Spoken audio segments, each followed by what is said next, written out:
Hello YouTube, Ronan Kazi. Destiny 2, Lightfall, campaign mission.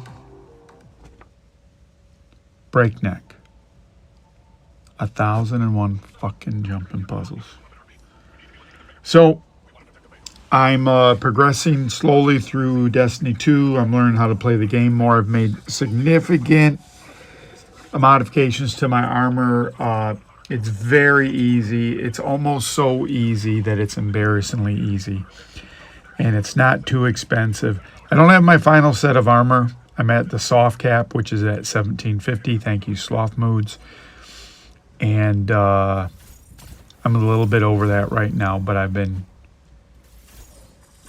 doing all the mods to my armor. I'm a lot more of a resilience build. I have resilience and mobility. I don't really have the resource for warlocks is resource or whatever, recovery. And I'm not really spec'd into that. Still figuring out what to do, how to play the game a little better. I appreciate the people that have played Destiny 2. You just got to be pounding your fists into your head because like I'm a moron. But kind of got a situation what I like to do. My bow is exotic stasis that has the ice. I'm starting to learn how to take advantage of that quite a bit. I have a glaive as my secondary energy weapon, and my heavy weapon is a sword. It's a build that works good for me. It suits my play style. I'm not really a gun guy.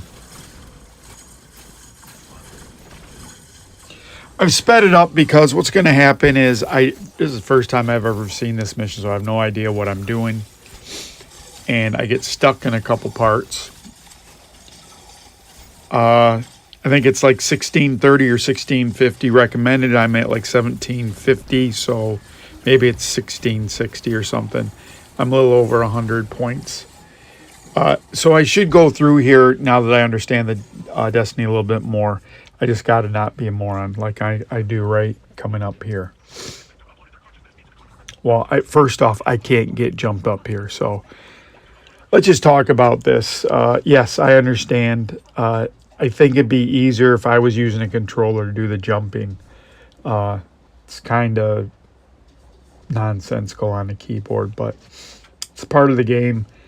My cheat code for this is I'm also doing one of Neptune's bounties, and it's to use my solar, but I don't want to use solar. Now I use my void, and I have the blink skill, and that's my get out of jail free card. But I'm trying to do solar so I get some Neptune, blah, blah, blah. Just the mechanics of the game. So I think over the last couple of videos, right, I've talked to you about like what's your build and how that relates to your life, maybe what type of love language you have, what type of learning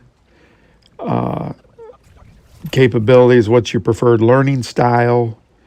Talked about communicating via analogies. And I give you a last example on analogies to kind of tie home the point. I was talking to my son today, and he was saying that he's got a new job. He's been doing it for about 45 days, and he's taking on every challenge they gave him, so they're starting to pile on some more. And he goes, I'm starting to get to the point where I got to get organized. And as I was recapitulating what he was saying, so one thing in communication, and that you probably all know this, so I apologize, just like you probably know how to do the game. I'm just going to say it anyways. One thing when you're listening to people, if you really listen to them, you kind of paraphrase what they were trying to say to you so that you both can acknowledge what you're trying to say. So I was like, okay, so what you're saying is you're doing all this stuff, but now your plate's getting full where, you're afraid things are going to start slipping. And we were in our kitchen, and we just happened to have a bunch of pots kind of ranged in a couple of piles. And I said, it's kind of like this. And I took all the pots out of, they were nested like Russian dolls nested. I put them all over the stovetop where they covered the whole stovetop. Then I proceeded to, in a uniform manner, by size, put all the pots together where they were fit into one stack. I said, that's what you're trying to do. You're trying to get organized so you can fit more stuff on your plate. He was like, yeah, exactly. And so that's kind of what I'm trying to get to you about analogies. I spent a lot of time on this. I've trained a lot of people, starting in the Coast Guard. Maybe I did some in college, but really in the Coast Guard, I really enjoyed training. And you'd have a lot of stuff like, you have for people to be qualified to be on a boat. I was at a lot of places. So first off, I was on 4 ships. And then when I got done with the ships, I went to electronic school in between there and I quit. And the master chief of the school called me in his office today. I quit. And he said, why are you quitting? I go, it's just not for me. I got seasick. The first boat I was on is in the Caribbean, and I got sick, and they were going to send me to a bigger boat that just patrolled in the Caribbean. And I was like, fuck that. And of course, when you're learning anything in a trade school, they try to, tell you about the things that kind of will scare you. And there's not a lot of scary stuff in electronics, except that, if you're working on a radar, it can fry you from the inside and all that kind of stuff. So I'm thinking, okay, I'm going to be on this boat in the Caribbean. I'm going to be seasick all the time, and I'm going to get fried on the inside. No thanks, not for me. So the master chief goes, well, if you quit this, you're never going to be anything more than a toilet cleaner. He's really disgusted with me. And I was okay in the class. I think people could tell that I was relatively smart, but also that I was like a douchey kid, probably young, and those guys have probably seen a bunch of people quitting for a lot of different reasons. So I quit, and I talked to someone that was on my last boat who happened to be stationed near me. He was able to get me on another ship up in New York, and the rest, as they say, is history. Matter of fact, I ended up becoming a bosun mate, and bosun mate at a lot of units is in charge of the deck forces, and you're in charge of cleaning the toilets. So the master chief was omnipotent in that he could tell that I was going to be constantly a toilet cleaner my whole life. And, salute to you, master chief, wherever you are. So, anyways, on those first ships, I became, I was a seaman apprentice, became a seaman, went to school, went back to being a seaman, struck and went bosun mate. And when you're a bosun mate, you start getting into some leadership, some training. You might, I did the survival gear on a ship, was basically like the life jackets and the E-perb for the boat. And you have these little battery operated things. If you fall in the water, you can hit them, the strobe lights. Survival whistles, all that junk. Survival knives. And you'd have to give training on it and read the stuff. And so eventually, as I matriculated up in the Coast Guard, I made it to a small boat station. At the small boat station, if you're a boatmate, you should become a coxswain, and that's the person who's allowed to drive the boat. They're in charge of the small boat when they go out. You're like a mini captain when you're a coxswain.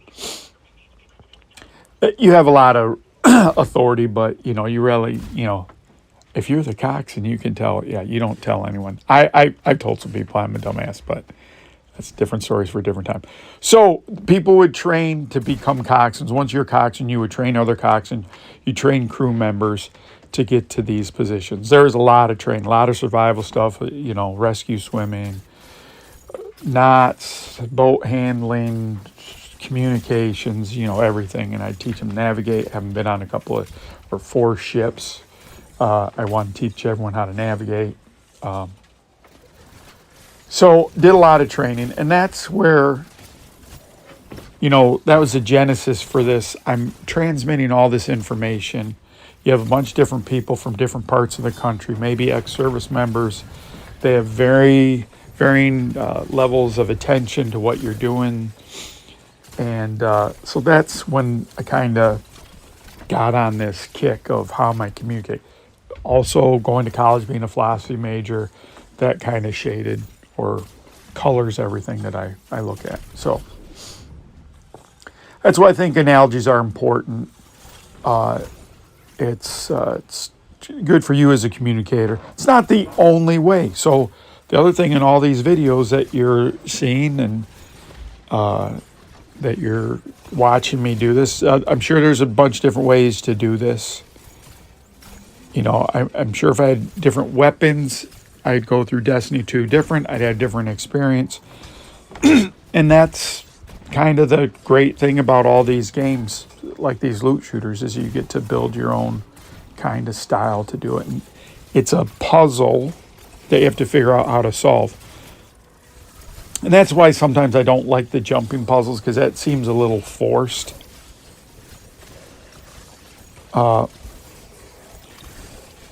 So just in this section, right, I'm having a hard time with this guy because I'm afraid to get in there. And one of the things is, I think I've talked to you about this in a bunch of different videos, about modern game design is not about you tanking or turtling. A lot of evolution, if you believe in that, or whatever you believe how we got here in the first place. Why there's turtles and elephants and rhinoceroses and humans and leopards and everything else. Let's say there's, just for the sake of argument, there's a little of both. Let's say we were created, whether it's however we were created, and then we evolved a little bit, you know, whatever. The point is, the evolutionary people will tell you that a lot of the animals that develop a lot of resources for protection just kind of are on a dead end on the evolution. You know, like a turtle has all those resources to build that shell, where humans, their resources are built for really their brain power. And we use that to kind of, and some would argue that we're not the dominant species on it. And again, it doesn't matter what that's not the argument today, is not whether we deserve to be on top. Are we on top? Are we the only ones or whatever? The point is, evolutionary wise, we have crocodile's a crocodile, but humans have changed quite a bit. Unless there's certain scenarios where we haven't changed, but that's, you know, a very biblical take on it, perhaps. Anyways,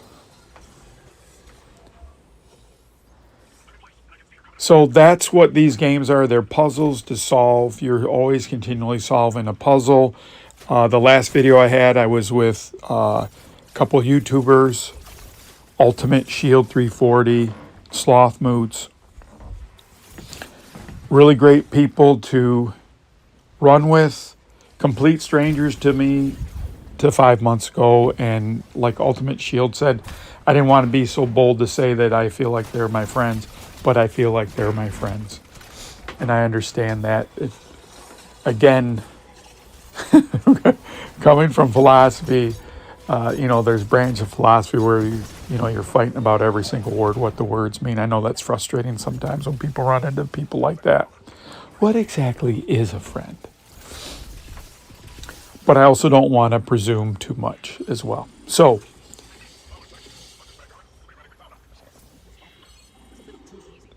if you listen to my videos, this is kind of what you're here for. Yes, there's some gameplay, but as I found out when I played with Sloth and Ultimate, is I'm probably the worst actual game player of the three. I die the most, and I had a higher gear score, and I really didn't do much better than anyone. So I'm probably the least part. Ultimate's fantastic. He's a tank. He's a paladin. So in World of Warcraft, he'd be a paladin. He'd be a guy that can heal, that can take on the boss. And it's funny, in a couple videos that we did stuff, he would always get the aggro. More jumping puzzles. Why? Why are you doing this to me, Destiny 2? And that's why, just coming back to video for a second, I can't really talk about the video. Any flow I would have got, I would either have to cut the crap out of the video, or I would have, been, if I tried to talk and then have to explain that now I'm screwing up again because I can't jump, that would have been aggravating for you guys. And I promise what I'll probably do on one of the other characters, I will probably, maybe I'll wipe one of them, make another warlock, and then show you exactly what I did to build up my character. One of the nice things, it's fairly easy to get to the soft cap, I think.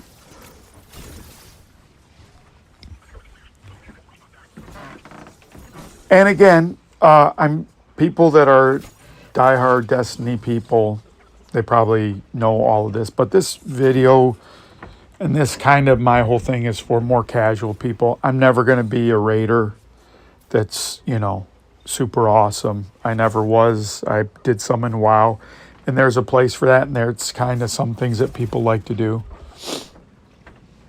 That's just not for me. I like playing and like solving. Not, look at that, solving. Congratulations, Ron, you solved that one.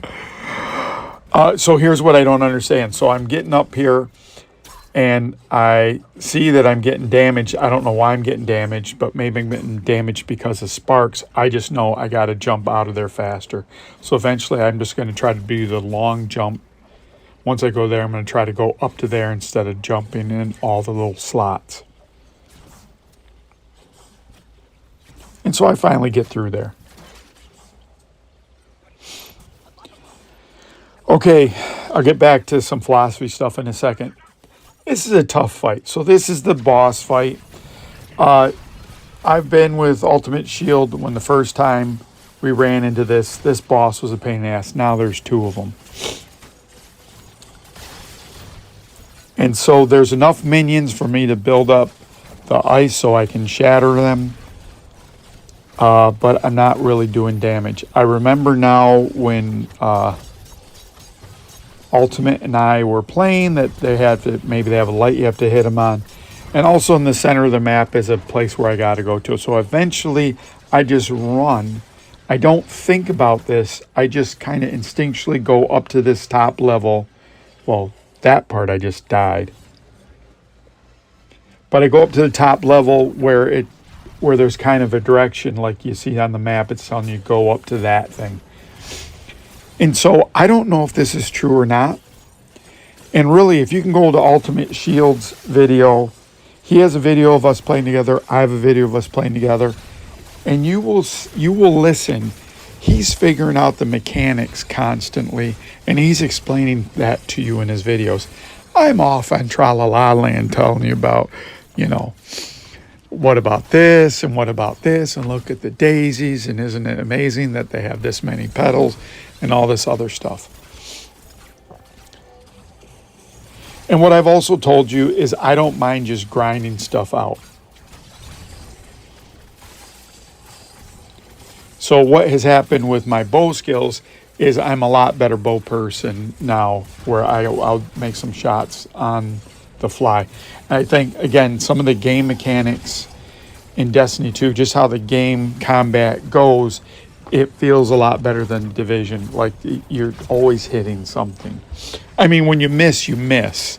But it's not like I was aiming at them and I shot and it didn't hit. Always around this time in the video, I'd like to thank you. Appreciate everyone liking, commenting. Man, I had some really good comments. A couple new people came in and one person had a video, I think it was yesterday they commented on. It was really fantastic. They went over, maybe it was 2 days ago. They had a detailed way to fight Roosevelt. The person explained everything. It was fantastic in the comments. I know it takes a little bit to do that. So I was really appreciative. Also, there's a commenter, Super Slanky Lanky, who is another person that has kind of stood out in the commenting. He has been around a while. And we talked about a build. So I have a a video in Destiny 2 that I released today or yesterday, whatever day this is going to come out. And I was going to I told him I had a grenade build. The grenade build probably would work in heroic, but I was doing the legendary Roosevelt like on the first day to get your exotic, and I could tell it was slowing everyone down. So we wiped because I went to a spot I'd never been. Just disaster. Then I went back through and did it. And I just realized it's a build that's not in my legendary build. It was the basis for my legendary build. It was like one of my first builds where I had improvised gear on it. And I had improvised gear with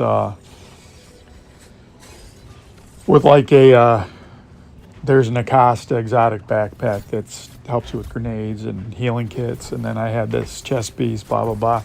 Long story short, we wiped. Then we went through the content like normal, and I feel bad when I'm doing that.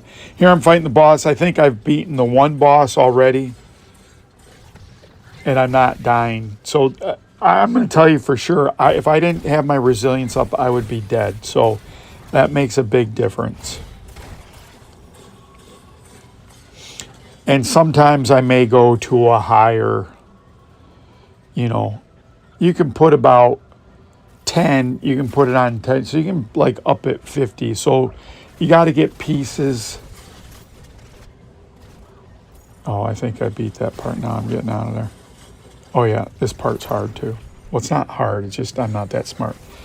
The thing about Destiny 2 not armor craft, but modding your stuff, you can put about 50. If the base pieces are shitty to start with, then you're going to get shitty. There's ways to, I'm going to say bootstrap how you get better armor. You get a piece of armor with 5 energy, whether it's blue or purple, then you slot that so that you get better pieces of gear that have at least 10 of an attribute that you want. So, and then you get those pieces and you build on those pieces.